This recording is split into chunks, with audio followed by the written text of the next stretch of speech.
جو اللہ کی مسجد کی طرف آتا ہے وہ اللہ کا مہمان ہوتا ہے، کیونکہ یہ مسجد اللہ کا گھر ہے۔ حدیث سنیے، نبی صلی اللہ علیہ وسلم نے فرمایا من تطہر فی بیتہ فاحسن وضوءا، جو شخص اپنے گھر سے نکلتا ہے اور اچھی طرح وضو کر کے نکلتا ہے، ثم اتى المسجد، پھر مسجد میں آتا ہے، فہو زائد اللہ، وہ اللہ کا مہمان ہے۔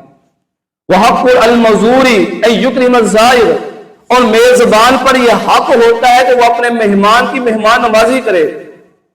آج اگر ہمارے بھی کوئی مہمان آتا ہے ہمارے گھر کے اندر تو ہم اس کی کیسی میزبانی کرتے ہیں، کیسے مہمان نوازی کرتے ہیں۔ ہم بعض دفعہ اپنی طاقت سے بڑھ کر بھی، استطاعت سے بڑھ کر کوشش کرتے ہیں کہ اس کی مہمان نوازی کی جائے۔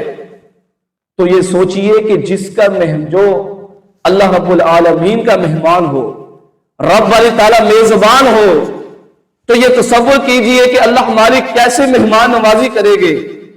آئیے سنیے، صحیح البخاری میں یہ روایت موجود ہے، نبی صلی اللہ علیہ وسلم نے یہ بات ارشاد فرمائی من غدا الی المساجد او راحا، جو صبح یا شام کسی بھی پہر مسجد میں آتا ہے، نماز ادا کرتا ہے، اس کا ارادہ ہے کہ اپنے رب کو راضی کرے، اعد اللہ لہ نزلہ فی الجنہ، اللہ مالک نے اپنی شان کے لائق ایسے شخص کے لیے جو مہمانی تیار کی ہے وہ جنت میں کی ہوئی ہے۔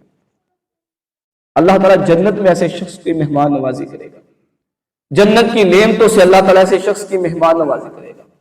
کتنا خوش نصیب ہے وہ شخص جو مسجدوں کے ساتھ جڑا رہا۔